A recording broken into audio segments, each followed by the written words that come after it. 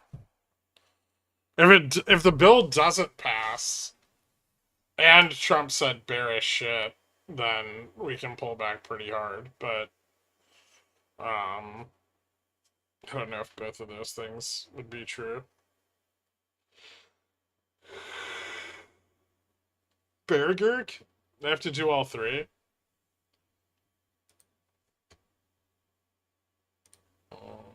What would be like the worst case scenario? Like to open under 50.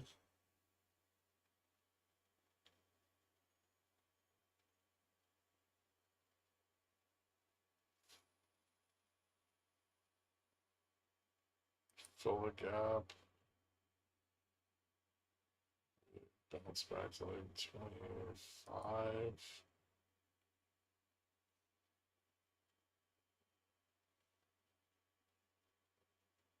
Bad jolts.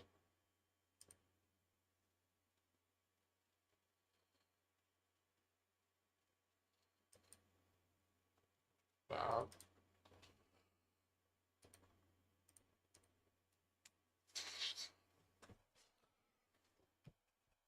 You win no matter what now. I mean, this is the one I think it is, so I can't really win based on the other two.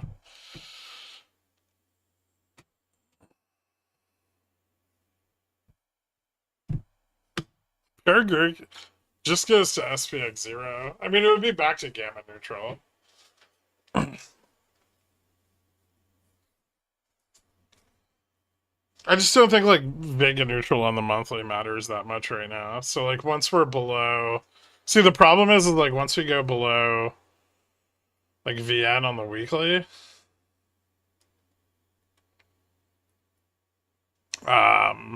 the MM's gonna start buying the dip again. So it'll be harder to sell off. I think this range to the downside is hard to sell through. Like the news would have to be very, very bad. And we'd probably need a couple rounds of it. And also probably still after tomorrow. Like after end of month. After end of month, all that supportive delta and gamma goes bye-bye. So the chances for us moving down and having like a bearish week are greatly improved if tomorrow is bad.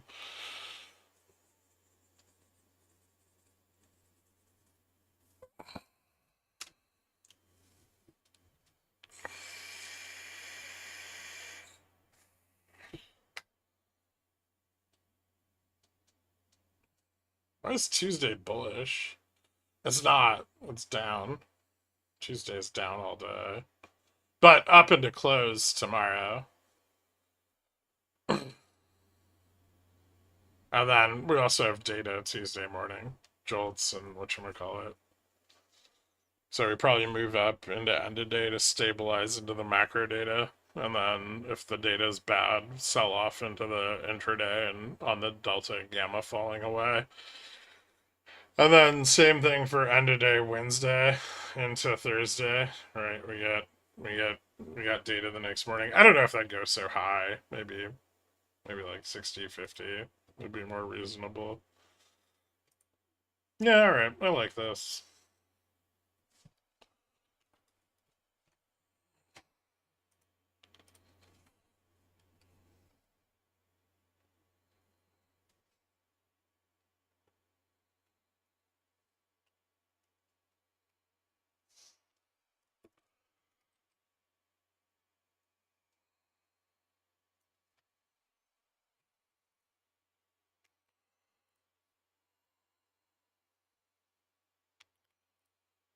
Yeah. Go nuts.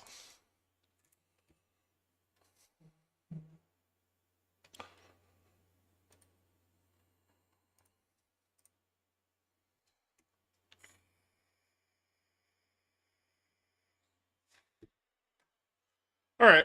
I think that's good for today. Thank you guys so much for tuning in. As always, appreciate having you here. And I will get you the new format for Pickles Picks out tonight. gonna spend the next couple hours diddling around and thinking about how I want to do it, and then we'll see if you guys like it or not. If not, we'll try something else. Thanks, guys. Later.